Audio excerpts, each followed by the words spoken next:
اسی طرح جذام، سیدنا سرید بن سوید سے مروی ہے کہ وفد ثقیف میں ایک شخص جذام کے مرض میں مبتلا تھا. رسول اللہ صلی اللہ علیہ وسلم نے کہلا بھیجا کہ تم واپس جاؤ، ہم نے تم سے بیعت کر لی ہے. جذام معلوم ہے نا کیا ہوتا ہے؟ کوڑ، لیپریسی جس کو کہتے ہیں. اس میں کیا ہوتا ہے؟ ہاتھ مڑ جاتے ہیں، اس پہ زخم وغیرہ ہوتے ہیں. اور السلام علیکم. یہ لیپریسی ہاسپٹل پنڈی ہے، اس میں گئی تھی. تو میرا بیٹا جو ڈاکٹر ہے وہ پہلے ادھر والنٹیئر کرتا رہا، جب بھی ابھی چھٹیوں میں آتا ہے ادھر جاتا ہے. اس کے بارے میں تھوڑا سا بتانا چاہتی ہوں. پنڈی کا ایریا گلاس فیکٹری کے پتہ نہیں کون سا علاقہ کہلاتا ہے، اور اگر آپ جائیں تو وہ کافی ٹوٹی ہوئی سڑکیں ہیں، لیکن جیسے ہی ہاسپٹل کے اندر جائیں ایسا لگتا ہے آپ کسی یو کے میں یا کسی ایسی جگہ آ گئے. بہت بڑا اور صاف ستھرا ہاسپٹل ہے. 2 جرمن لیڈی ڈاکٹرز ہیں جو اس کو رن کر رہی ہیں.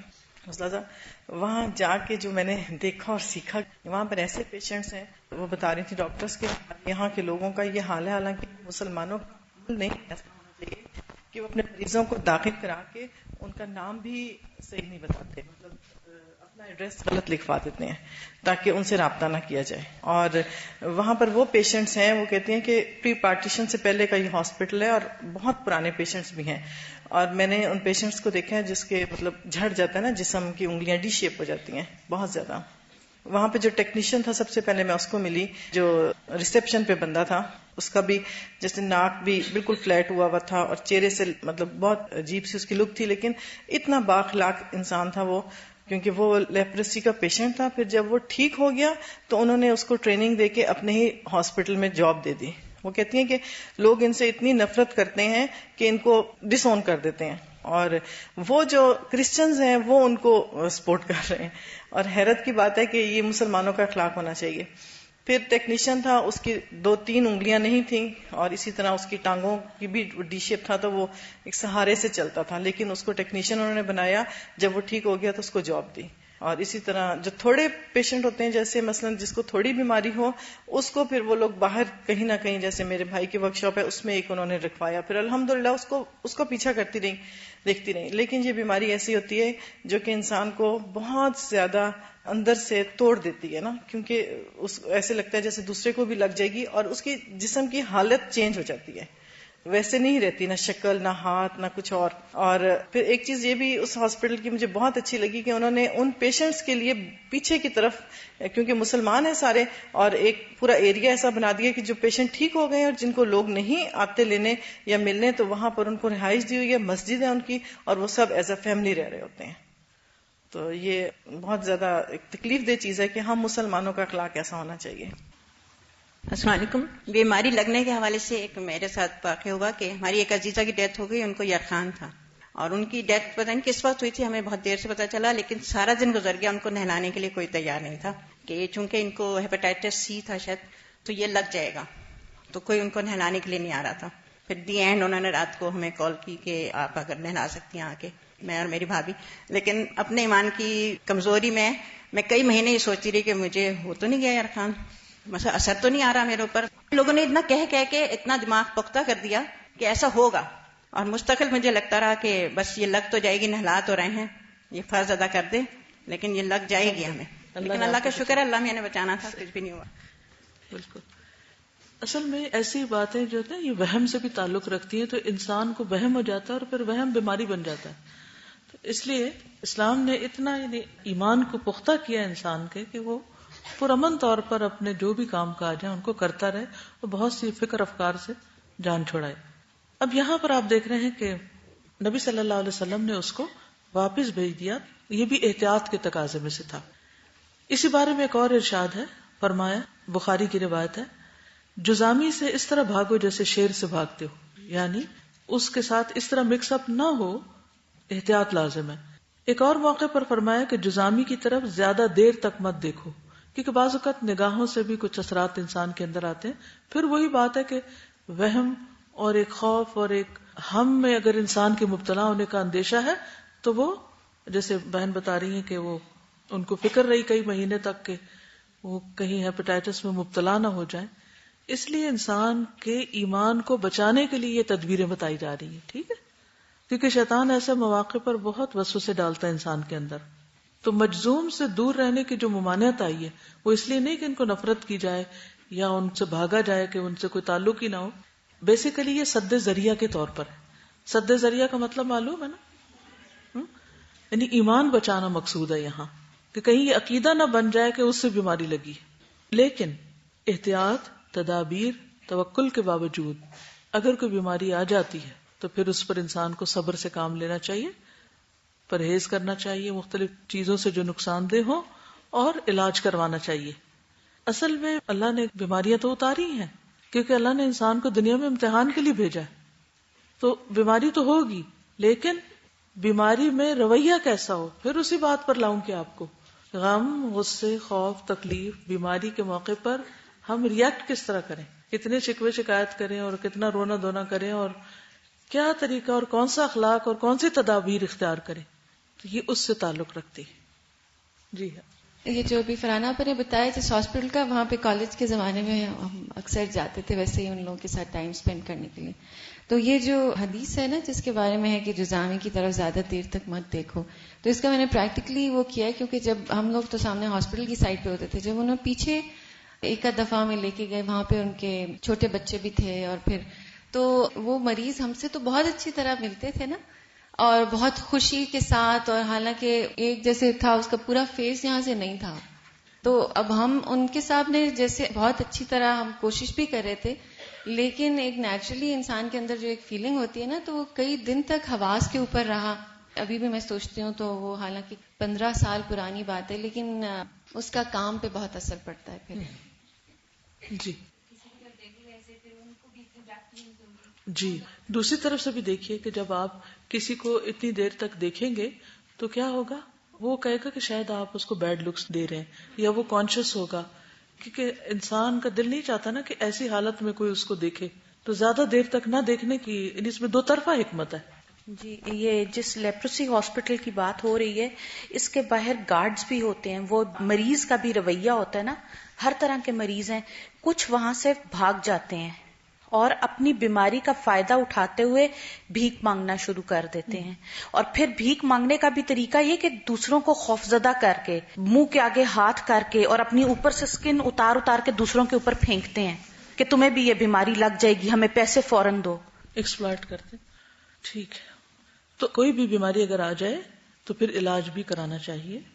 علاج کرانا منع نہیں ہے. نبی صلی اللہ علیہ وسلم نے فرمایا ما انزل اللہ داء الا انزل له شفاء, اللہ نے کوئی بیماری نہیں اتاری مگر اس کی دوا بھی اتاری ہے. نبی صلی اللہ علیہ وسلم نے فرمایا اللہ کے بندو علاج کیا کرو, اللہ کے بندو علاج کیا کرو. اسامہ بن شریح کہتے ہیں کچھ بدوی آئے, انہوں نے پوچھا اے اللہ کے رسول کیا ہم علاج کر لیا کریں, ہمیں علاج کی اجازت ہے؟ آپ نے فرمایا علاج کیا کرو, بلا شبہ اللہ عز و جل نے کوئی بیماری پیدا نہیں کی مگر اس کی دوا پیدا کی ہے, سوائے ایک بیماری کے. وہ کون سی ہے؟ بڑھاپا. اس حدیث میں بڑھاپا ہے. غیر داء واحد الحرم, موت تو موت ہے نا, وہ بیماری تھوڑی ہے. پھر یہ کہ کوئی بیماری لا علاج نہیں. ایک انصاری صحابی رضی اللہ عنہ سے مروی ہے کہ ایک مرتبہ رسول اللہ صلی اللہ علیہ وسلم ایک شخص کی عیادت کے لیے تشریف لے گئے جو زخمی ہو گیا تھا. نبی صلی اللہ علیہ وسلم نے فرمایا بنو فلاں کے طبیب کو بلا کر اسے دکھاؤ. لوگوں نے اسے بلایا, وہ آیا تو لوگ کہنے لگے یا رسول اللہ صلی اللہ علیہ وسلم کیا علاج اسے کچھ فائدہ دے سکتا ہے؟ آپ نے فرمایا سبحان اللہ, اللہ نے زمین میں کوئی ایسی بیماری نہیں اتاری جس کی شفا نہ رکھی. یہ الگ بات ہے کہ ہم جاہل ہیں, ہمیں پتہ نہیں. رسول اللہ صلی اللہ علیہ وسلم نے فرمایا اللہ تعالیٰ نے جو بیماری بھی اتاری اس کی شفا بھی اتاری. جو جان لیتا ہے سو جان لیتا ہے, جو ناواقف رہتا ہے سو ناواقف رہتا ہے, جو جاہل ہے سو جاہل ہے. تو اللہ سبحانہ تعالیٰ نے انسان کو عقل بھی دی, علم بھی دیا, حکمت بھی دی. لہذا انسان کو چاہیے کہ وہ ان نعمتوں سے فائدہ اٹھائے اور ان کا شکر گزار ہو. اللہ کو ایسے لوگ قطعاً پسند نہیں جو بے عقل رہیں, نہ سمجھ رہیں اور غور و فکر سے کام نہ لیں اور اپنے دماغ کو استعمال نہ کریں. قرآن مجید میں ایسے لوگوں کے بارے میں کیا فرمایا گیا؟ اولئک کالانعام بل ہم اضل, ایسے لوگ جانوروں کی طرح, مویشیوں کی طرح, ان سے بھی گئے گزرے, ان سے بھی زیادہ بھٹکے ہوئے. تو کسی انسان کے لیے سب سے بڑی بیماری جہالت ہے. جہالت امراض میں سب سے بڑا مرض ہے, لا علمی, نہ سمجھی. عام طور پر ہم محنت سے بچنے کے لیے، محنت سے جی چرانے کے لیے کیا کہتے ہیں، میری تو سمجھ میں کچھ نہیں آتا، مجھے یہ سمجھ میں نہیں آئے گا، یہ میں کر نہیں سکوں گا. اس قسم کے منفی خیالات کی وجہ سے کیا ہوتا ہے، نہ آپ علم کا حق ادا کرتے، جو سیکھ رہے ہیں وہ بھی نہیں سیکھ پاتے، یا دوسروں کے بارے میں یہ زیوم کر لینا کہ یہ نہیں کر سکتے. اپنے بچوں کے بارے میں بعض اوقات ہم ایسے کامنٹس دیتے رہتے ہیں، یہ تو بالکل بے وقوف ہے، اس کو نہیں سمجھ آئے گی، تم تو فیل ہی ہو کے رہو گے، تم نہیں کر سکتے. اللہ نے کسی کو اس طرح بے وقوف نہیں پیدا کیا، ہم خود ہی بے وقوف بنے رہتے ہیں. ٹھیک ہے کچھ لوگ بیمار ہوتے ہیں، ذہنی کمزور ہو سکتے ہیں، بچپن سے کچھ لوگوں کو جیسے اور ڈسیبلٹیز ہوتی ہیں تو ذہنی طور پر بھی کچھ لوگ ڈسیبل ہوتے ہیں، وہ صاف پہچانے جاتے ہیں، وہ تو مکلف بھی نہیں. جو مجنون ہے یا کم عقل ہے وہ تو مکلف بھی نہیں. جس کو اللہ نے عقل دی ہے اور دنیاوی معاملات میں اس کی عقل بہت کام کرتی ہے، لیکن جہاں دین کا معاملہ ہوتا ہے یا کوئی سمجھنے کی بات ہوتی ہے وہاں وہ کہتا ہے مجھے سمجھ نہیں آتی. تو یہ صرف اسکیپزم ہے اور یہ ایک جرم ہے. انسان کو مشکل کا مقابلہ کرنا چاہیے. جہالت کا علاج کیا ہے؟ علم حاصل کرنا. کیوں نہیں کرتے؟ کیونکہ اس میں تکلیف ہے، تو وہ تکلیف اٹھائیں گے تو اجر ملے گا نا. اس ریوارڈ کو یاد رکھیں جو طالب علم کے لیے ہے. علم کے راستے پہ چلنا جنت کے راستے پہ چلنا ہے، تو جنت کا راستہ مشکل راستہ ہے. تو علم حاصل کرنے کی مشقت سے بھاگے نہیں، چاہے وہ کوئی بھی علم ہو. اور دین کا علم آپ کو کوئی بھی نفع مند علم حاصل کرنے سے روکتا نہیں ہے. اللہ سبحانہ وتعالیٰ نے لقمان کو حکمت عطا کی تھی جس کا ذکر قرآن مجید میں آتا ہے، وَلَقَدْ آتَيْنَا لقمان الحکمت ان اشکر للہ. ہم نے لقمان کو بلا شبہ حکمت عطا کی کہ اللہ کا شکر گزار بن جائے. تو مسنون علاج خواہ روحانی ہو یا جسمانی، اس کا اصل سورس اور منبع الہام اور وحی الہی ہے. وحی الہی نبی صلی اللہ علیہ وسلم کے ذریعے بہت سے علاج سکھائے گئے. اس کے علاوہ اللہ تعالیٰ ہمارے دل میں کئی چیزوں کی سمجھ ڈال دیتا ہے. اور وہ کس کے دل میں ڈالتا ہے؟ جو دلچسپی لیتا ہے، جو شوق رکھتا ہے، جو محنت کرتا ہے، تو اللہ تعالیٰ اس طرف اس کی رہنمائی فرما دیتا ہے. یہ جتنی بھی انوینشنز ہوئی ہیں ان میں سے میجورٹی کیا ہے کہ اچانک وہ آئیڈیا اللہ نے دل میں ڈال دی. لیکن ایک عام انسان کے دل میں وہ کیوں نہیں آیا؟ وہ سائنٹسٹ کے دل میں کیوں ڈالا اللہ نے؟ کیونکہ محنت کر رہا تھا، وہ دن رات لگایا تھا اس میں. والذین جاہدوا فینا لنہدینہم سبلنا. وہ لوگ جو ہمارے راستے میں جد و جہد کریں گے، محنت کریں گے، مشقت کریں گے، ہم ضرور انہیں راستہ دکھائیں گے. تو اصل کمی ہمارے پارٹ پہ ہوتی ہے، ہم محنت نہیں کرنا چاہتے، نہ بیماریوں کا علاج ڈھونڈنے میں نہ اور مسائل کا. ہر شخص مسائل بتانے کے لیے تو بہت تیار ہے، بس وہ چاہتا ہے کوئی نہ کوئی مل جائے جو اس کو مسائل بتاتا رہے. وہ لیکن نہ اپنی عقل استعمال کریں گے اور نہ کچھ پڑھیں گے، نہ سمجھیں گے، نہ لکھیں گے کہ وہ ان مسائل کا حل بھی کہیں سے پڑھ لیں. بہت سے مسائل آپ کے ایسے ہیں جن کا آلریڈی حل کتابوں میں موجود ہے، چونکہ آپ جاہل ہیں اس لیے آپ کو پتہ نہیں. اور آپ کیا چاہتے ہیں کہ بس کوئی حلوہ پکا کے لے اور آپ کھا لیں، اور خود محنت نہیں کرنا چاہتے. تو اس کے لیے کیا ضروری ہے کہ پڑھیں، اپنے آپ کو عادی بنائیں اور مختلف طرح کی کتابیں پڑھیں، سمجھیں. اور ہر دینی مسئلے کا حل موجود ہے، لیکن ہم پڑھتے نہیں. تو ہم کبھی اس سے پوچھتے، کبھی اس سے فتویٰ شاپنگ کرتے رہتے ہیں، شاید یہ حلال کر دے یا وہ حلال کر دے. خود غور و فکر نہیں کرتے، کیونکہ ہم اپنا وقت اپنی ڈیزائرز کی تکمیل میں گزارنا چاہتے ہیں. ہم کیا چاہتے ہیں اور لوگ کچھ محنت کریں، کام کریں، اور ہمارا دل لگتا ہے، ہماری خواہشات، ہماری ڈیزائرز ہیں، ہم ان کے پیچھے چلیں. آج کی نوجوان نسل کیوں نکمی ہے، کیوں نہیں پڑھ پا رہی؟ میجورٹی کا حال یہ کیوں ہے؟ کیونکہ ہر ہاتھ میں موبائل ہے. قرآن کی بجائے موبائل ہر ہاتھ میں ہے، ہر دل خواہشات سے بھرا ہوا ہے، اسی میں لگے ہوئے ہیں. تو جب کوئی قوم خواہشات کے پیچھے چل پڑتی ہے اور محنت مشقت چھوڑ دیتی ہے تو پھر وہ کہیں کی بھی نہیں ہوتی، کچھ کرنے کے قابل نہیں ہوتی، وہ دوسروں کے لیے بھی ایک بوجھ ہوتی. تو اگر آپ ینگ ہوتے ہوئے بیمار ہیں یا مسائل میں گھرے ہوئے ہیں تو پھر اس کے حل کے لیے خود کچھ ہاتھ پاؤں ماریے، کوشش کیجیے.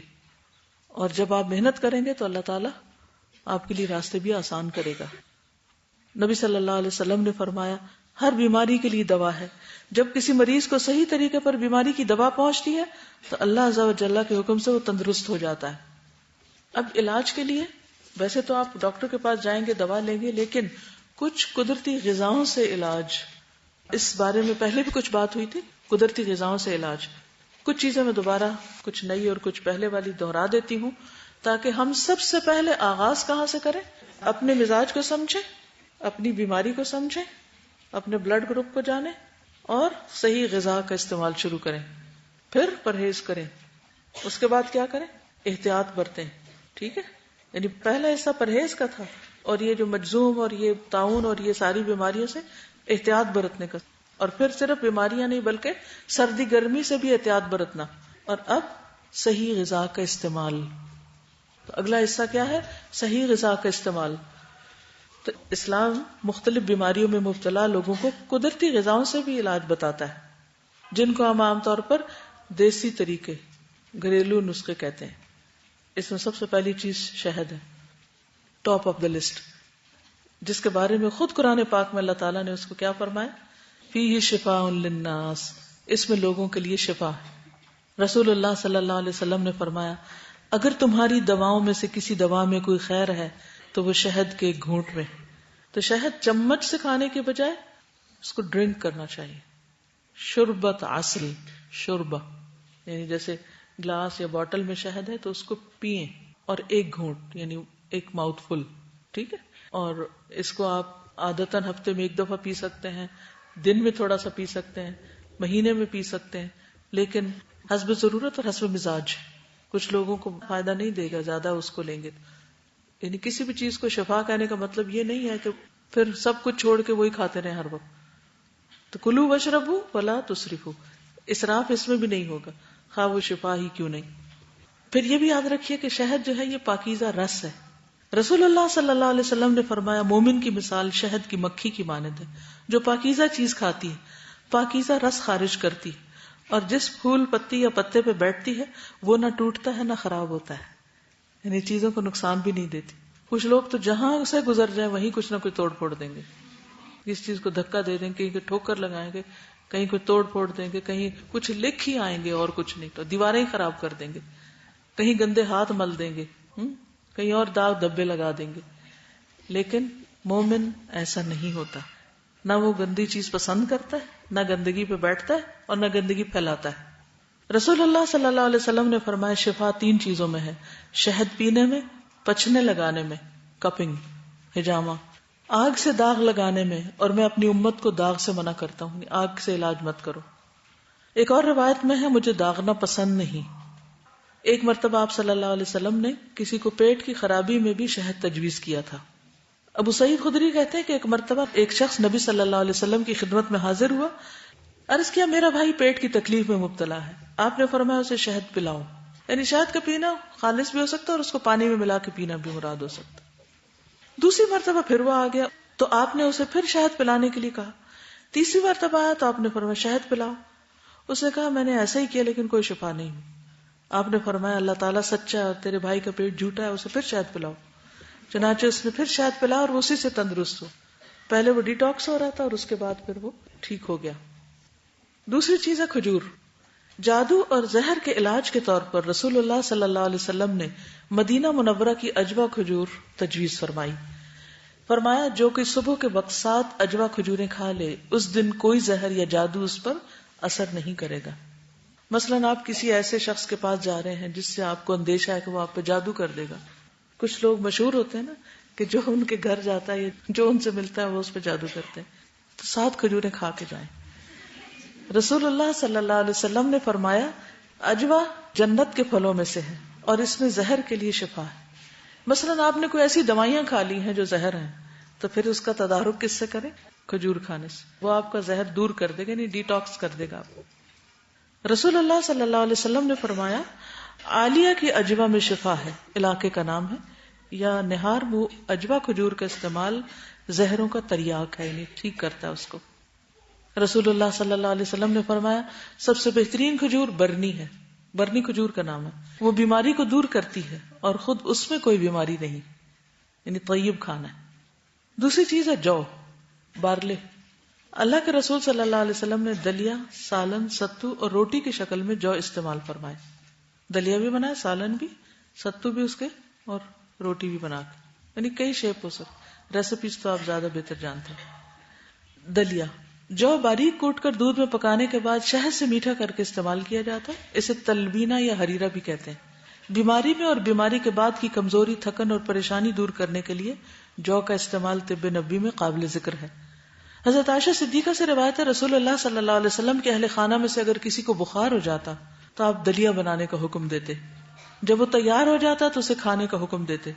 فرماتے کہ یہ غمگین آدمی کے دل کو تقویت پہنچاتا ہے، ڈپریشن کا علاج بھی ہے، اور بیمار آدمی کے دل کی پریشانیوں کو اس طرح دور کرتا ہے جیسے تم میں سے کوئی عورت اپنے چہرے سے میل کچیل کو پانی کے ذریعے دور کرتی ہے. یعنی عورتیں چہرے کے بارے میں زیادہ کانشیس ہوتی ہیں. تو اس سے یہ پتہ چلتا ہے کہ یہ بھی انسان کو صاف کرنے والی غذا ہے. تو پھر آپ نے دوبارہ بھی کبھی بنایا کہ ایک دفعہ ہی ختم؟ کیوں نہیں بنا سکتے ہاسٹل میں؟ بالکل بنا سکتے ہیں.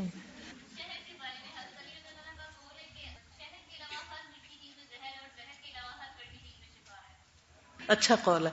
شہد کے علاوہ ہر میٹھی چیز میں زہر ہے اور زہر کے علاوہ ہر کڑوی چیز میں شفا ہے. یہ حکمت کی باتیں ہوتی ہیں نا جو اللہ تعالیٰ دلوں پہ القاء کر دیتا ہے. یؤتی الحکمت من یشاء ومن یؤت الحکمت فقد اوتی خیرا کثیرا. سید عائشہ بیمار کے لیے تلبینہ کا حکم دیتی. دیکھیں تلبینہ بنانے میں دیر کتنی لگتی. آپ کہتے ہیں ہاسٹل میں نہیں بنا سکتے، مجھے پتا چلا آپ لوگ نوڈلز بناتے رہتے ہیں. تو جو نوڈل بنا سکتا ہے وہ دلیا بھی بنا سکتا ہے. آپ جو گھر سے بھون کے لے آئیں اور اس کو تھوڑے سا بوائلڈ واٹر میں تھوڑا سا ملا کے اوپر سے شہد تھوڑا ڈال کے کھا لیں، بہترین ناشتہ ہے. سید عائشہ بیمار کے لیے تلبینہ کو حکم دیتی اور اس کے لیے بھی جسے کسی کے مرنے کا رنج ہوتا. یعنی حضرت عائشہ نبی صلی اللہ علیہ وسلم کی اس حدیث کے مطابق، اس تلقین کے مطابق کیا کرتی؟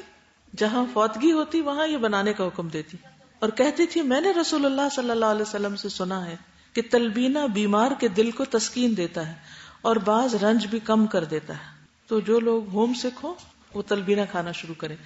عروہ بن زبیر سے روایت ہے کہ ام المؤمنین سیدہ عائشہ کی عادت تھی کہ جب ان کے عزیزوں میں سے کسی کی وفات ہو جاتی عورتیں جمع ہو جاتی پھر چلی جاتی، مگر گھر والے اور خاص خاص عزیز رہ جاتے تو ان کے حکم سے یعنی حضرت عائشہ کے حکم سے تلبینہ کی ایک ہانڈی پکائی جاتی، پھر سرید بنوا کر تلبینہ اس پر ڈلواتی اور عورتوں سے کہتی سکھاؤ، کیونکہ میں نے رسول اللہ صلی اللہ علیہ وسلم کو فرماتے ہوئے سنا ہے کہ تلبینہ سے بیمار کے دل کو تسکین ہوتی ہے اور اس کا غم کسی قدر ہلکا ہو جاتا ہے. تو سرید کیا ہوتا ہے؟ شوربے میں روٹی کے ٹکڑے ڈال کر پکانا، جسے اوگرا بھی کہتے ہیں. کسی کو پتا اوگرا کیا ہوتا ہے؟ اوکے، یہ کہتی ہے کہ مٹی کی ہانڈی میں اسپیشل قسم کا کدو بنتا ہے تو اوگرا کہلاتا ہے. دیکھیے پہلے ایسا ہوتا تھا کہ لوگ بچوں کا کھانا پھینکتے نہیں تھے. ہم تو بہت ماڈرن ہو گئے نا تو کھانا ضائع کر دیتے. اچھا مثلا کچھ کمیونٹیز میں یہ ہوتا ہے کہ جیسے اگر رات کو چاول بچ جائیں تو وہ اگلے دن مرچ مسالہ لہسن نمک اور ڈال کے ان چاولوں کو بھون کے کھچڑی بنا لیتے ہیں تو وہ پچھلے دن سے بھی زیادہ لذیذ ہو جاتے ہیں. ٹھیک ہے، یعنی وہ چاولوں کی بھجیا سی بنا لیتے ہیں. اب آپ کے منہ میں پانی آ رہا ہے. اچھا اسی طرح کچھ لوگ اگر سالن بچ جائے اور روٹی بھی بچ جائے تو روٹی توڑ کے اس کے اندر ڈال کے پکا لیتے ہیں. اس کو اوگرا کہتے ہیں پنجابی میں. ٹھیک، اور عربی میں اس کو سرید کہتے ہیں. عربوں میں تو بہت مشہور ہے یہ کھانا.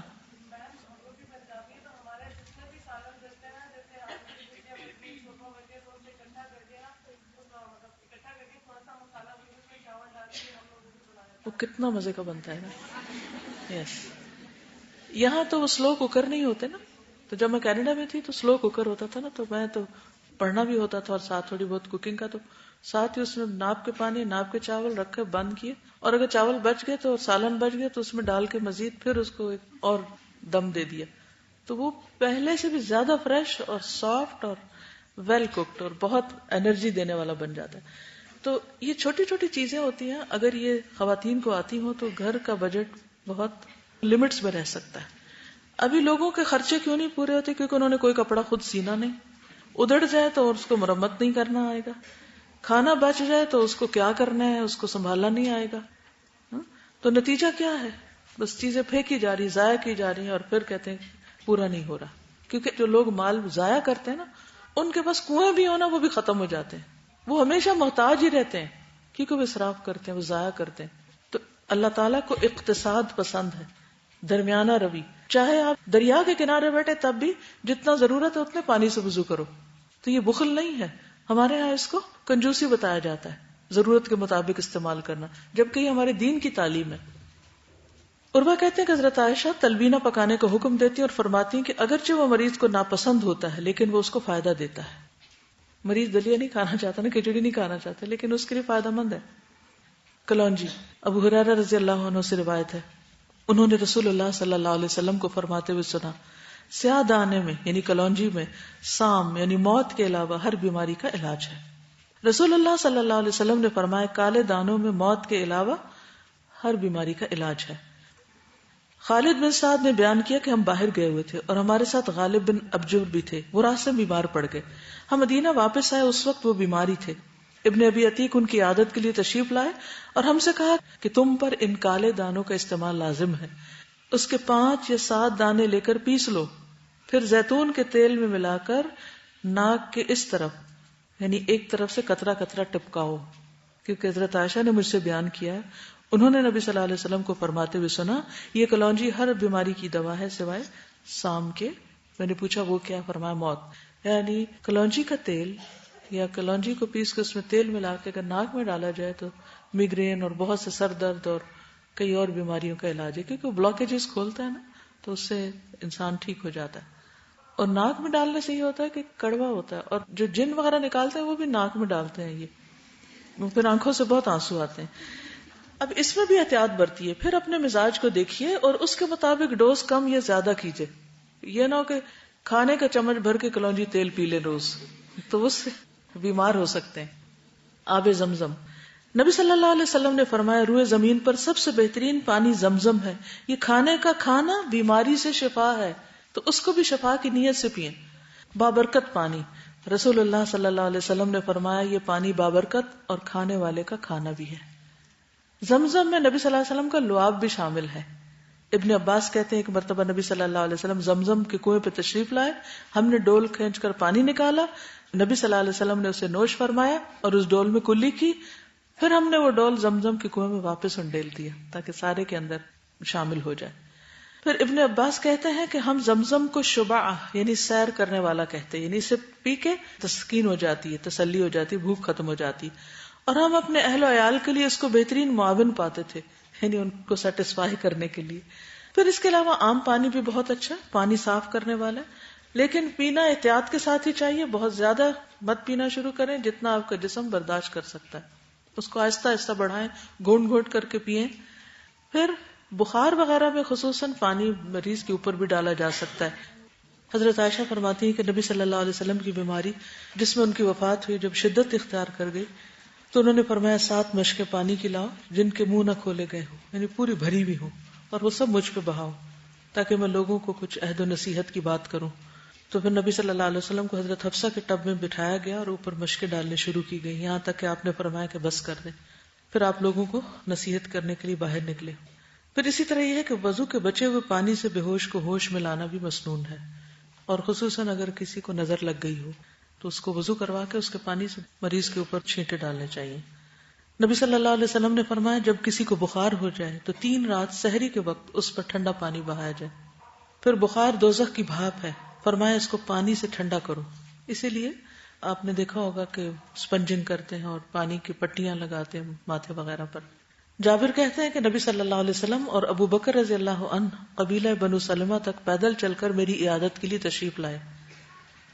آپ نے دیکھا مجھ پر بے ہوشی تاری تو آپ نے پانی منگوایا، وضو کر کے اس کا پانی مجھ پہ چھڑکا تو میں ہوش میں آ گیا۔ طریقہ پتہ چلا؟ کوئی بے ہوش ہو تو کیا کرے؟ وضو کرے، پانی اکٹھا کرے اور اس پانی میں سے چھینٹا مارے مریض پر۔ پھر ہے مہندی۔ نبی صلی اللہ علیہ وسلم کی خادمہ سلمہ کہتی ہیں رسول اللہ صلی اللہ علیہ وسلم کو جب کوئی زخم ہوتا یا پھنسی وغیرہ نکلتی تو اس جگہ مہندی رکھنے کا حکم دیتے، یعنی بھگو کے اس کا لیپ کر دیتے۔ ابو رافع کی بیوی کہتی ہے جب ہم میں سے کسی کے سر میں تکلیف ہوتی تو آپ فرماتے جاؤ سینگی لگواؤ یعنی حجامہ کراؤ، اور ٹانگ میں تکلیف ہوتے تو فرماتے جاؤ اس پر مہندی لگاؤ، بس اگر کسی خاص حصے میں درد ہے تو اس جگہ پر بھی مہندی لگائی جا سکتی۔ سنا مکی اور سنوت، رسول اللہ صلی اللہ علیہ وسلم نے فرمایا سنا اور سنوت اپناؤ، اس میں سام کے علاوہ ہر بیماری سے شفا ہے۔ عرض کیا گیا اللہ کے رسول صلی اللہ علیہ وسلم سام کیا؟ فرمایا موت۔ کھمبی، کھمبی کس کو کہتے ہیں؟ مشروم۔ مشروم کی شکل کس سے ملتی ہے؟ آنکھ کے ڈیلے سے۔ رسول اللہ صلی اللہ علیہ وسلم نے فرمایا کھمبی من کی اس قسم میں سے ہے جو اللہ تعالیٰ نے بنی اسرائیل پر نازل فرمایا، اس کا پانی آنکھ کے لیے شفا ہے۔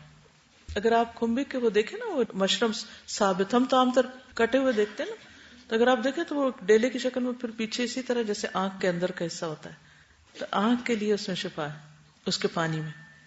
پھر پچھنے سے علاج، کپنگ، حجامہ، سینگی لگوانا، یعنی یہ خون نکالنے کے مختلف طریقے. جابر بن عبداللہ نے مقنے کی عیادت کی جو تابی تھے.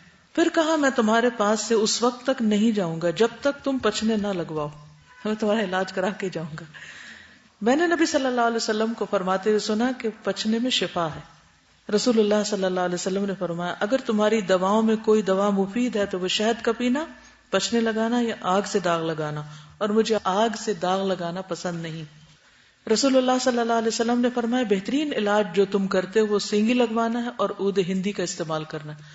القسط البحری، القسط البحری.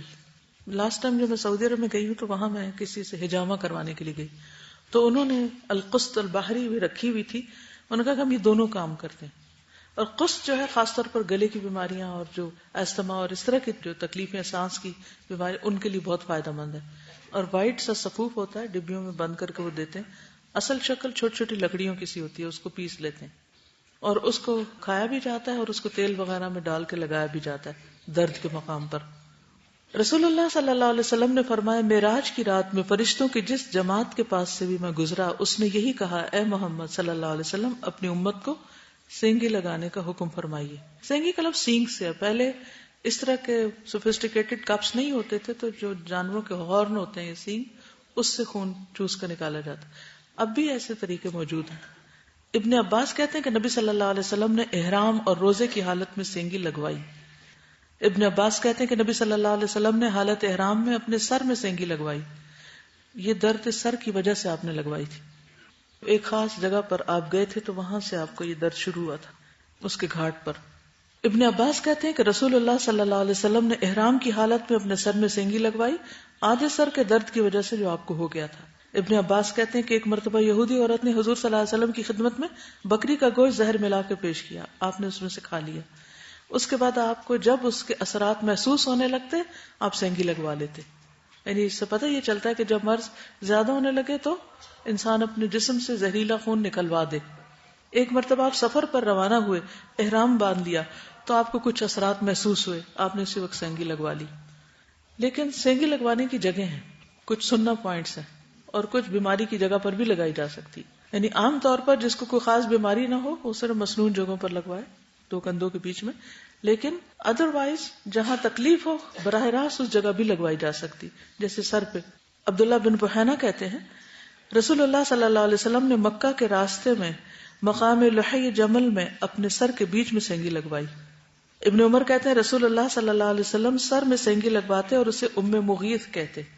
مغیث کے معنی مددگار، فریاد رس. ام مغیث کے معنی کیا؟ مددگار کی ماں. یعنی آپ وضاحت کرنا چاہ رہے تھے کہ یہ بہت مددگار چیز ہے، it's helpful, it's handy. Anas رضی اللہ عنہ سے روایت ہے کہ نبی صلی اللہ علیہ وسلم نے 3 مرتبہ سینگی لگوائی، گردن کی دونوں جانب یعنی یہاں کندھوں کے پاس، رگوں پر اور کندھوں کے درمیان. یہ 3 جگہ جو ہیں یہاں ان کو مسنون پوائنٹس کہتے ہیں. پھر سرین پر جابر رضی اللہ عنہ سے روایت ہے کہ رسول اللہ صلی اللہ علیہ وسلم نے موچ آنے کی وجہ سے اپنی سرین پہ سینگی لگوائی، پاؤں کی پشت پر. انس کہتے ہیں رسول اللہ صلی اللہ علیہ وسلم نے حالت احرام میں اپنے پاؤں کی پشت پر تکلیف کی وجہ سے سینگی لگوائی. جابر سے روایت ہے نبی صلی اللہ علیہ وسلم اپنے گھوڑے سے کھجور کے کٹے ہوئے تنے پر گر پڑے، اس سے آپ کے پاؤں کا جوڑ متاثر ہو گیا، یعنی ہڈی ہل گئی، تو آپ نے موچ کی وجہ سے سینگی لگوائی. مسل پول ہو گئے یا جو بھی تکلیف ہوئی آپ نے اس پر بھی حجامہ کروایا. یعنی چوٹ لگنے پر بھی حجامہ کرایا جا سکتا ہے. کبھی بل پڑ جاتا ہے نا، یا کبھی موچ آ جاتی، یا ویسے ہی سر درد شروع ہو جاتی، کوئی بھی اور تکلیف، یا طبیعت کے اندر بے چینی پیدا ہو جاتی، تو ان سب چیزوں کے لیے یہ بہترین علاج ہے. لیکن غلط جگہ سینگی نہیں لگوانی چاہیے. یعنی شوق میں کہ وہ سر پہ لگوا رہا میرے بھی لگا دو. معمر کہتے ہیں میں نے سینگی لگوائی تو میرا حافظہ جاتا رہا، یہاں تک کہ مجھے نماز میں سورۃ فاتحہ پڑھنے میں بھی لقمہ دینا پڑتا تھا. اور انہوں نے اپنی کھوپڑی پر غلط جگہ پر سینگی لگوائی تھی. تو اس لیے ہر ایک کو ہر جگہ نہیں لگوا لینی چاہیے، ٹھیک ہے. اور نقالی میں تو ویسے ہی کوئی کام نہ کرے، اوریجنل کام ہونے چاہیے. دیکھا دیکھی بھیڑ چال جانا یہ سب سے خطرناک بیماری ہے. آپ کچھ کہہ رہے؟ اپنی کپنگ خود بھی کر سکتے، کیوں نہیں کر سکتے؟ اور ڈرائی کپنگ بھی کر سکتے ہیں آپ. بہترین دن رسول اللہ صلی اللہ علیہ وسلم نے فرمایا جو شخص چاند کی 17, 19 اور 21 تاریخ کو سینگی لگوائے اسے ہر بیماری سے شفا ہوگی. نبی صلی اللہ علیہ وسلم نے فرمایا بہترین دن جس میں تمہیں سینگی لگوانی چاہیے چاند کا 17واں, 19واں اور 21واں دن ہے. میں معراج کی رات فرشتوں کے جس گروہ کے پاس سے گزرا اس نے ہی کہا کہ اے محمد سینگی لگوانے کا اہتمام ضرور کرنا. تو جس نے ابھی تک نہیں لگوائی وہ سب لگوا لیں. رسول اللہ صلی اللہ علیہ وسلم نے فرمایا اللہ برکت دے جمعرات کو سینگی لگوایا کرو اور کوشش کرو کہ بدھ, جمعہ, ہفتہ اور اتوار کے روز سینگی مت لگوانا اور پیر اور منگل کو سینگی لگوایا کرو, اس لیے کہ اسی دن اللہ تعالیٰ نے ایوب علیہ السلام کو بیماری سے شفا عطا فرمائی اور بدھ کے روز ان کو آزمائش میں مبتلا کیا. ٹھیک ہے. کوڑ اور پلبہری بھی بدھ کے دن یا رات کو ظاہر ہوتی ہے. یہ جو ابھی جزام کی بات تھی نا, تو اس بیماری کے اترنے کا دن بھی کون سا ہے؟ بدھ. ہم عام طور پہ کہتے ہیں بدھ کم سدھ, جبکہ یہاں سے پتا چل رہا ہے کہ بدھ کے دن یہ تکلیفیں ظاہر ہوتی ہیں. رسول اللہ صلی اللہ علیہ وسلم نے فرمایا نہار منہ سینگی لگوانا بہتر ہے, خالی پیٹ, اور اس میں شفا ہے اور برکت ہے. یہ عقل بڑھاتا ہے اور حافظہ تیز کرتا ہے. ادروائز کسی بھی وقت لگوائی جا سکتی بیماری کی صورت میں. آپ صلی اللہ علیہ وسلم نے رات کو بھی پچنے لگوائے. ابن عمر روزے کی حالت میں سینگی لگواتے لیکن بعد میں اسے ترک کر دیا اور رات میں سینگی لگوانے لگے. یعنی اٹ ڈیپینڈس کہ آپ کے مزاج کو کیا سوٹ کرتا ہے.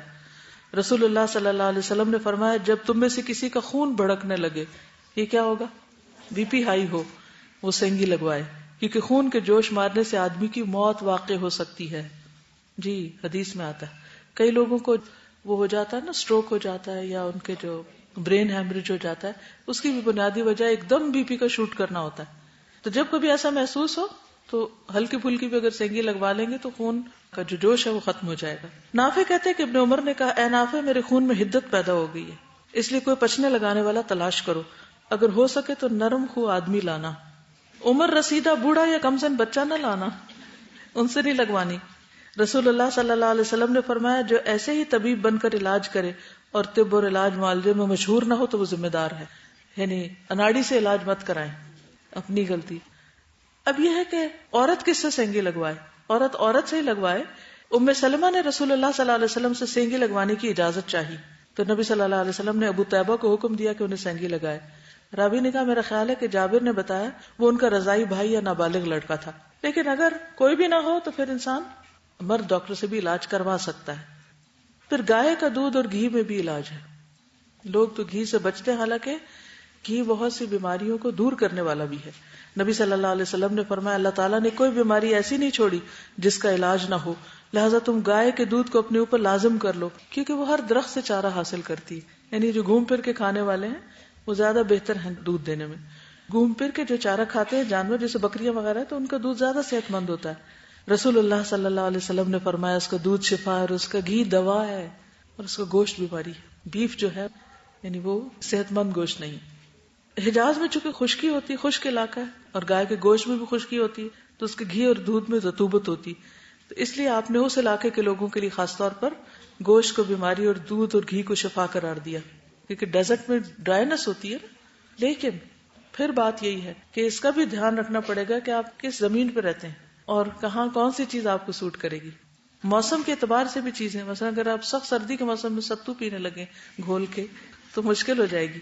حضرت عائشہ سے مروی ہے نبی صلی اللہ علیہ وسلم مریض کے لیے شہادت کی انگلی زمین پر لگا کر یہ دعا پڑھتے, اللہ کے نام کی مدد سے ہماری زمین کی مٹی ہم میں سے کسی کے تھوک کے ساتھ, تاکہ ہمارا مریض ہمارے رب کے حکم سے شفا پائے. یعنی درد وغیرہ کو اس مٹی کے ساتھ بھی, تو مٹی میں بھی ایک طرح سے علاج ہے. پہلے تو بچے مٹی میں کھیلتے تھے تو بہت سی بیماریوں سے بچے رہتے تھے, اب ہم مٹی سے بچا کر سمجھتے ہیں کہ علاج ان کا کر رہے ہیں یا ان کو صحت مند رکھ رہے ہیں. رسول اللہ صلی اللہ علیہ وسلم نے عرق النساء سے شفا حاصل کرنے کے لیے جنگلی بکری کی ران کے اوپر والے کمر سے متصل حصے کو, یعنی کہ جو گوشت ہے اس کو پگھلایا جائے, پھر اسے 3 حصوں میں تقسیم کیا جائے اور مریض نہار منہ 3 دن یعنی ہر روز ایک حصہ پیے. اور یہ علاج کسی نے کیا اور انہوں نے مجھے بتایا کہ وہ صحت یاب ہوئی. کس طرح, یعنی جس حصے میں تکلیف ہے نا ٹانگ کے, تو جنگلی بکری جو ہے اس کے ٹانگ کے اسی حصے کو خوب اس کا سوپ بنا لیا جائے, خوب اس کو پگھلا کے یعنی ہڈی گوشت برابر کر لیا جائے اور 3 دن صبح نہار میں اس کو پیے.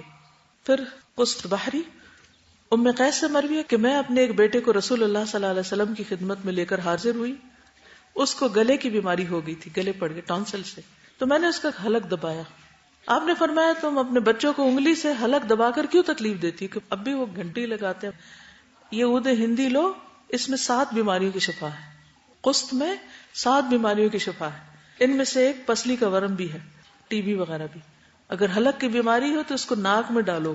اگر ذات الجنب یعنی پسلی کا ورم ہے، نمونیا وغیرہ ہے تو اس کو منہ میں ڈالو. رسول اللہ صلی اللہ علیہ وسلم نے فرمایا اپنے بچوں کو ادرا یعنی حلق کی بیماری میں ان کا تالو دبا کر تکلیف نہ دو، بلکہ قسط عود ہندی کو اس بیماری کے لیے لازم کر لو. اسے شہد میں بھی ملا کے دے سکتے ہیں. ٹھیک ہے، شہد میں ملا کے اس کو چھوٹا اسپون جو ہے پانی کے ساتھ دے دیں. تو جن لوگوں کو کھانسی آ رہی وہ بھی ٹرائی کر لیں. عمران بن حسین سے روایت ہے کہ نبی صلی اللہ علیہ وسلم نے داغنے سے منع کیا تو ہم نے داغ لگوائے مگر یہ کامیاب نہ رہے، مفید ثابت نہ ہوئے. امام ابو داؤد بیان کرتے ہیں کہ عمران رضی اللہ عنہ فرشتوں کا سلام سنا کرتے تھے. جب انہوں نے داغ لگوائے تو یہ سلسلہ منقطع ہوا، جب چھوڑ دیا تو سلام سننے لگے. کبھی آپ کو آواز آئی کسی نے سلام کیا؟ کیا پتا کوئی فرشتہ ہی کر رہا ہو. نبی صلی اللہ علیہ وسلم نے فرمایا وہ آدمی توکل سے بری ہو گیا جس نے اپنے بدن پر داغ لگایا. وہ توکل سے بری ہو گیا، یعنی ناپسند کیا گیا آگ کا علاج. نبی صلی اللہ علیہ وسلم نے بغیر حساب جنت میں جانے والوں کی صفات بتائیں کہ یہ وہ لوگ ہوں گے جو جھاڑ پھونک نہیں کراتے، فال نہیں دیکھتے، داغ کر علاج نہیں کرتے بلکہ اپنے رب پہ بھروسہ کرتے ہیں. طب نبی پہ بہت کتابیں ان کو پڑھنا شروع کیجیے. میں سالوں سال اپنے جو روزانہ کا میرا مطالعہ ہوتا ہے اس میں ایک کتاب طب یا ہیلتھ کے متعلق ضرور رکھتی اور چھوٹی سی کوئی چیز اس میں سے ضرور پڑھتی. وہ مقصد کیا ہوتا تھا؟ اپنے آپ کو سمجھوں، کیونکہ اگر انسان نے کچھ کام کرنا ہے تو اس کی صحت اچھی ہونی چاہیے نا. اور عبادت کے لیے بھی، نماز کے لیے بھی ضروری ہے کہ آپ کے اندر ہمت طاقت ہو. تو اس کے لیے ڈاکٹروں کے پاس تو جائیں مگر خود بھی پڑھیں. اس میں امام ابن القیم الجوزیہ کی کتاب جو طب نبوی ہے وہ بھی بہت اچھی ہے. تو تھوڑی تھوڑی کر کے اس کو پڑھیں، سمجھیں اور انشاءاللہ آپ کو فائدہ ہوگا. آپ کچھ کہنا چاہتی؟ کہیے. السلام علیکم استاذہ. وہ جو کلونجی ہے اس کے لینے کا بھی ایک طریقہ ہے کہ آج کل نا بازار میں پیاز کے جو بیج ہوتے ہیں وہ بھی کلونجی کی شکل کے ہوتے ہیں. تو وہ لوگ کیا کرتے ہیں کہ سستے ہوتے ہیں تو وہ دے دیتے ہیں اور کلونجی نہیں دیتے. تو اس کو میں نے ایک ہربرٹولوجسٹ تھی تو میں نے اس سے پوچھا تو اس نے طریقہ یہ بتایا کہ جب آپ کلونجی لیں تو اس کو جو کاغذ کی تھیلی ہوتی ہے نا اس میں ڈال کے 2-3 دن دھوپ میں رکھیں. اگر تو اس میں آئل آ جاتا ہے دیٹس مین یہ کلونجی ہے، اور اگر وہ ہیں جو پیاز کے بیج ہیں تو پھر وہ کلونجی نہیں ہے. اور میرا آپ سے ایک سوال تھا کہ حضور اکرم صلی اللہ علیہ وسلم نے احرام کی حالت میں پچنے سر پہ لگائے تو اس میں تو بال کاٹنے کی ممانعت ہوتی ہے. جب پچنا لگتا ہے تو اس ایریا کے بال ریموو کیا جاتے ہیں، جو بعض میں نے دیکھے ہیں جن کے، تو پھر اس صورت میں کیسے لگایا ہوگا؟ علاج کے لیے اجازت ہوگی. اوکے، جزاکم اللہ خیرا. سبحانک اللہم و بحمدک، اشہد ان لا الہ الا انت، استغفرک و اتوب الیک. السلام علیکم و رحمۃ اللہ وبرکاتہ.